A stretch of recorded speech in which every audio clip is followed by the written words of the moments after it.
샬롬 샬롬 샬롬 샬롬. 하나님 사랑합니다. 여러분 주 안에서 사랑합니다. 사무엘 15장 말씀입니다. 1절에서 33절까지 내용이죠. 유순한 대답은 분노를 쉬게 하여도 과격한 말은 노를 격동하느니라. 지혜 있는 자의 혀는 지식을 선히 베풀고 미련한 자의 입은 미련한 것을 쏟느니라. 야훼의 눈은 어디서든지 악인과 선인을 감찰하시느니라. 온순한 혀는 곧 생명나무지만 패역한 혀는 마음을 상하게 하느니라. 아비의 훈계를 없이 여기는 자는 미련한 자요 경계를 받은 자는 슬기를 얻은 자니라. 의인의 집에는 많은 보물이 있어도 악인의 소득은 고통이 되느니라. 지혜로운 자의 입술은 지식을 전파해도 미련한 자의 마음은 정함이 없느니라. 악인의 제사는 야훼께서 미워하셔도 정직한 자의 기도는 그가 기뻐하시느니라. 악인의 길은 야훼께서 미워하셔도 공의를 따라가는 자는 그가 사랑하시느니라. 도를 배반하는 자는 엄한 징계를 받을 것이요 견책을 싫어하는 자는 죽을 것이니라. 수월과 아바돈도 야훼의 입에 드러나거든 하물며 사람의 마음이리요. 거만한 자는 견책받기를 좋아하지 아니하며 지혜 있는 자에게 오락하지 아니하느니라. 마음의 즐거움은 얼굴을 빛나게 하여도 마음의 근심은 심령을 상하게 하느니라. 명철한 자의 마음은 지식을 요구하고 미련한 자의 입은 미련한 것을 즐기느니라. 고난받는 자는 그날이 다 험악하나 마음이 즐거운 자는 항상 잔치하느니라. 제가 우선 15절까지 읽었습니다. 지혜로운 자와 미련한 자의 언어 생활은 분명히 차이가 있어요. 지혜로운 자의 말은 맹렬한 분노도 가라앉힙니다.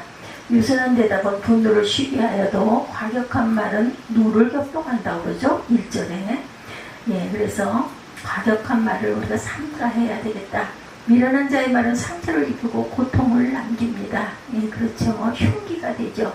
유순함과 과격함은 표현이 거칠기보다 마음 태도에 따른 구별입니다. 독사 새끼라는 책망조차 바른 지식을 전하려는 표현일 수 있겠죠. 마태복음 3장 7절과 12장 34절에 증거하죠. 2절에 지혜 있는 자의 혀는 지식을 선히 베풀고 미련한 자의 입은 미련한 것을 쏟는다라고 말씀하고 있어요. 그래서 미련한 자는 부드럽게 말해도 하나님 보시러 어리석은 지식을 쏟아낸다. 언약 백성의 입과 혀는 죄의 흉기가 아니라 선의 도구여야 한다고 로마서 6장 13절에 증거하죠. 한번 내뱉는 말은 절대로 사라지지 않습니다. 원망이든 불평이든 농담이든 하나님 앞에서 낱낱이 심문을 받을 것이다. 마태복음 12장 36절입니다. 그래서 하나님 앞에 있다는 사실을 의식하는 의인은 생명을 살리는 말을 합니다. 3, 4절이죠. 야훼의 눈은 어디서든지 악인과 선인을 감찰하시느니라. 4절 말씀, 15장 4절 말씀.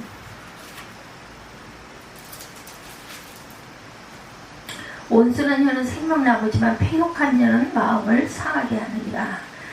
야훼의 눈은 어디서든지 악인과 선인을 감찰하시고 온순한 혀는 생명나무지만 패역한 혀는 마음을 상하게 한다라고 말씀하고 있어요. 악인은 에덴 동산을 뱀처럼 말씀을 왜곡하고 대적하죠.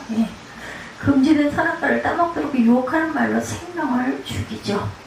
부드럽게 말할지라도 독을 품은 말로 평생 지울 수 없는 상처를 남깁니다. 언약 부모는 자녀가 시대 풍지에 휩쓸려 거칠고 더러운 말을 쏟아내지 않도록 훈육해야 합니다. 아비의 훈계를 없이 여기는 자는 미련한 자요 경계를 받는 자는 슬기로운 자라. 5절에 보면 그렇게 말씀하죠. 또한 마음에서 유순한 말이 나오는 훈육이 필요하다. 야고보서 5장 16절입니다. 하나님을 경외하는 마음에서 나온 말은 효력이 큰 보험을 갖다라고 말하죠.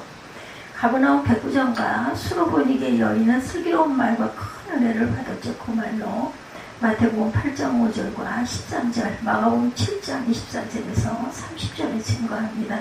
의인의 집에는 많은 보물이 있어도 악인의 소득은 고통이 된다고. 6절에서 의인의 집에는 많은 보물이 있어도 악인의 소득은 고통이 있다. 거짓 교사도 성경 구절은 인용합니다. 그러나 그들의 거짓말은 악성 종교와 같아서 자기와 교회에 고통만 남긴다. 디모데전서 4장 2절이죠. 자기 양심이 화인을 맞아서 외식함으로 거짓말하는 자들이라. 디모데후서 2장 17절에도 그들의 말은 악성 종행이 퍼져나간과 같은데 그 중에 후메네오와 빌레도가 있느니라. 의인과 악인의 말은 은혜의 방편을 사용할 때도 차이를 보입니다. 의인은 하나님 말씀에 따라서 말을 하죠. 불변의 진리를 따라 지식을 전파하니 슬기가 드러납니다. 지혜로운 자의 입술은 지식을 전파해도 미련한 자의 마음은 정함이 없다. 오늘 보면 7절이죠. 시편 14편 1절이도 어리석은 자는 그의 마음에 이르기를 하나님의 없다 하는도다. 그들은 부패하고 그 행실이 가증하니 선을 행하는 자가 없도다. 이렇게 말씀해요. 예배의식에 참여할지라도 속으로 말씀을 멸시하는 위선자들이죠. 그래서 미련한 자의 예배는 가인의 제사처럼 하나님께 역겹다. 악인의 제사는 야훼께서 미워하셔도 정직한 자의 기도는 그가 기뻐하신다. 오늘 본문 8절입니다. 악인의 제사는 야훼께서 미워하셔도 정직한 자의 기도는 그가 기뻐하시느니라. 정직한 자라는 연약성과 죄성과 대적성을 인정하고 대속물을 의지하는 사람이에요. 로마서 5장 6절에서 10절이죠. 야훼께서 이들의 기도를 기뻐하신다. 말씀 전파와 기도에 의인과 악인의 말은 하나님께서 용납되거나 거부되는 분명한 차이를 드러낸다는 것.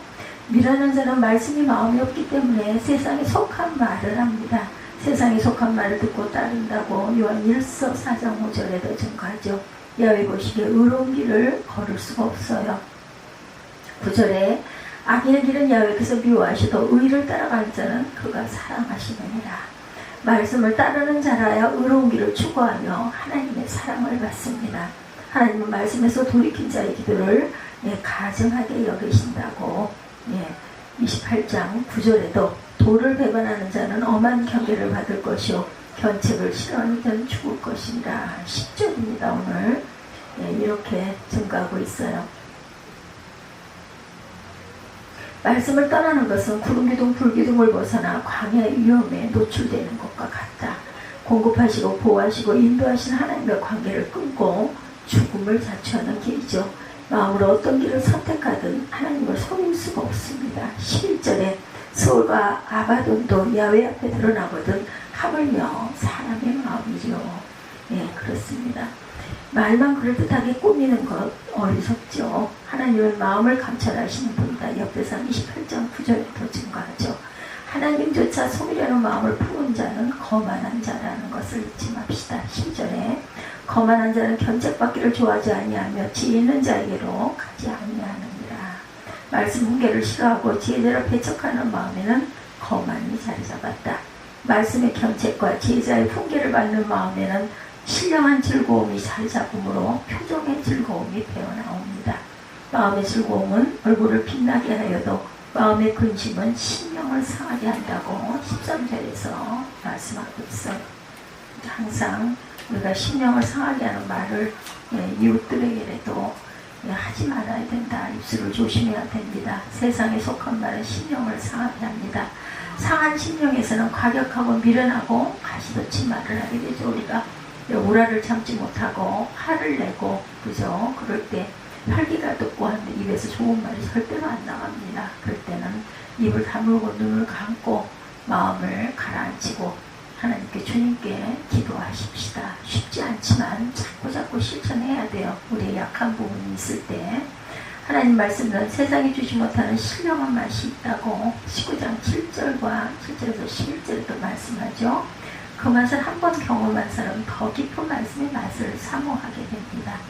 14절에 명철한 자의 마음은 지식을 요구하고 미련한 자의 입은 미련한 것을 즐긴다고 말하죠. 미련한 자는 말씀의 신령한 유익을 맛볼 일이 없습니다. 미련한 것에만 구미가 담겨 미련한 짓만 골라합니다. 말씀이 마음에 새겨진 의인은 고난 중에 더욱더 깊은 말씀의 맛을 체험하죠. 시편 119편 71절에 고난당한 것이 내게 유익이라 이로 말미암아 내가 주의 윤례를 배우게 되나이다. 이렇게 고백하죠. 고난받는 자는 그날이다 험악하나 마음이 즐거운 자는 항상 잔치한다고 그래요. 15절입니다. 16절에 가산이 적어도 야훼를 경외하는 것이 크게 구하고 권대하는 것보다 낫다라고도 말하죠.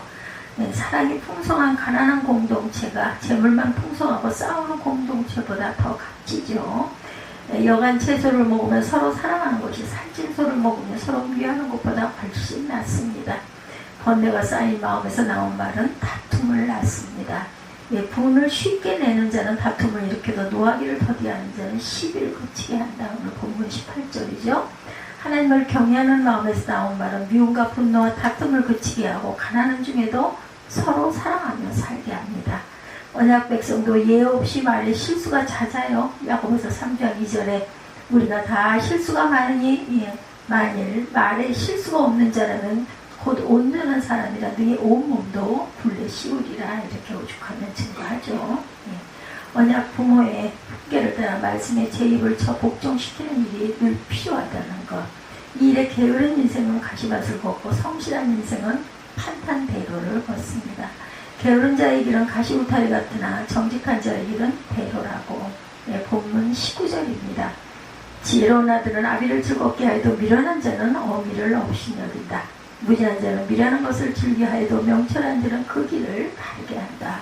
의논이 없으면 경영이 무너지고 지략이 많으면 경영이 성립된다라고 말씀하죠. 원망이 말과 감사의 말이 만드는 인생 궤적은 다르다는 것. 그리고 훈계자에 대한 태도가 좋은 언어 습관 형성에 영향을 미친다라는 것. 지혜로운 아들은 아비를 즐겁게 해도 미련한 자는 어미를 없이 여긴다는 것. 지혜로운 자, 미련한 자, 무지한 자, 명철한 자 모두 다 말에서 드러난다는 거예요. 무지한 자는 미련한 것을 즐거워해야 하도 명철한 자는 그 길을 바르게 한다고 21절에 증거합니다. 무지하고 미련한 말을 즐기는 공동체는 뜻을 이루지 못한다. 22절에 의논이 없으면 경영이 타하고 모사가 많으면 경영이 성립하느니라. 지혜롭고 명철한 말이 존중받는 공동체라야 계획을 이룬다. 만약 부모를 즐겁게 할 바른 길이 뜻을 성취하게 된다. 하나님 말씀에 따라 때에 맞는 적절한 조언으로 서로를 생명길로 인도합니다. 사람은 그 입의 대답으로 말미암아 기쁨을 얻나니 때에 맞는 말이 얼마나 아름다운고 지혜로운 자는 위로 행한 생명길을 말미암음으로 그 아래에 있는 음부를 떠나게 되느니라. 13, 14절입니다. 지혜롭고 명철한 말은 미련하고 무지한 말이 만든 지옥같은 상황조차도 벗어나게 한다. 말씀을 거부하고 자기 지혜대로 사는 교만한 자의 경영은 결국은 실패하고 만다. 성공 조건을 모두 갖추었을지라도 절대로 성취하지 못한다. 하나님께서 그 경영을 파하시기 때문이다. 야훼는 교만한 자의 집을 허시며 과부의 지게를 정하시느니라. 오늘 25절입니다. 야훼께서 겸손하게 말씀을 붙드는 약자를 도우신다는 것. 말씀 앞에 온유한 약자로 땅을 차지하게 하십니다. 마태복음 5장 5절에 온유한 자는 복이 있나니 그들이 땅을 기업으로 받을 것이며 동물 세계에도 상위 포식자는 멸종하고 약한 개체가 땅을 차지하게 하셨어요. 정글 같은 세상에서는 악한 꾀를 쓰는 자가 강자가 되어서 선한 말하는 자 위에 군림합니다. 그러나 하나님은 악한 꾀를 미워하시고 선한 말을 받으실 만한 것으로 여기신다고. 오늘 본문 26절입니다. 악한 꾀는 야훼가 미워하시는 것이라도 선한 말은 정결하시니라. 가진 힘을 이용해서 과거같은 약자의 소유를 약탈하는 강자는 새 생명과 가정부터 해치게 된다고 말씀하죠. 이를 탐하는 자는 자기 집을 해롭게 하나 뇌물을 싫어하는 자는 산다고 말합니다. 강자의 자리에 있을 때 뇌물을 받고 굳게 판결하지 않아야 제 가족과 생명을 보존한다. 올바른 판단을 하려는 강자는 말씀으로 분별하는 시간을 갖습니다. 대충 쉽게 결정하지 않는다라는 거죠. 28절입니다. 의인의 마음은 대답할 말을 깊이 생각하여도 악인의 입은 악을 쏟죠. 악인은 이득의 눈이 멀어서 불의한 결정을 하고 처리합니다. 일단 악한 말을 내뱉고 나중에 적당히 무마하고 수습하려고 하죠. 하나님의 뜻은 헤아려보지도 않습니다. 야훼는 악인을 멀리하시고 의인의 기도를 들으시는 하나님. 강자든 약자든 만사를 말씀에 따라 결정하려는 사람은 기도를 병행할 수밖에 없습니다. 하나님은 악인의 꾀를 멀리하시고 의인의 기도에 귀를 기울이십니다. 말은 마음 상태에 따라, 마음 상태는 상으로 보는 눈에 따라 달라진다. 마태복음 6장 22~23절이죠.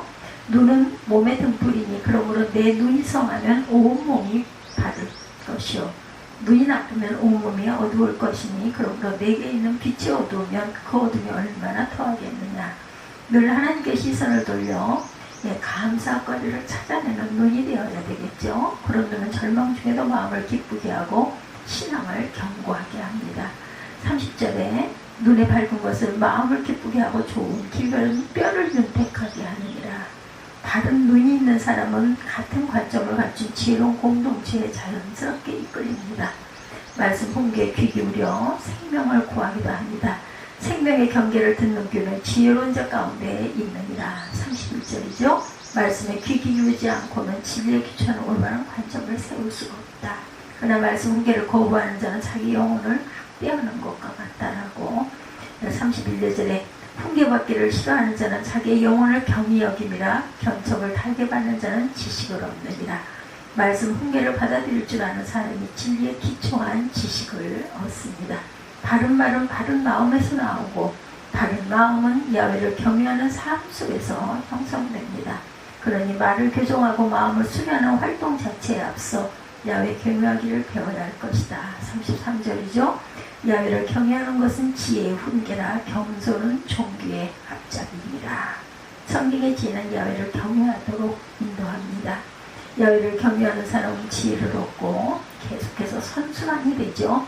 거만한 사람은 자기 생각을 최종 권위의 자리에 두고 겸손한 사람은 하나님 말씀을 항상 최종 권위의 자리에 둡니다. 자기 생각이나 세상에 속하는 어떤 말보다 하나님 말씀을 존중하는 겸손함이 영원한 존귀에 이르게 된다는 것을 잊지 않는 저와 여러분들이 되시기를 주님의 이름으로 축복합니다. 오늘 15장, 잠언 15장 1절에서 33절까지를 다 살펴보았습니다. 지혜자의 혀는 미련한 자의 그 입이다 라고 말하고 있어요. 오면 되던 분노를 쉬게 하려 과격한 말은 노를 격동시킨다. 그렇죠? 지혜로운 자의 혀, 미련한 자의 입. 우리는 지혜로운 자의 혀가 되어야 할 줄 믿습니다. 기도하시겠습니다.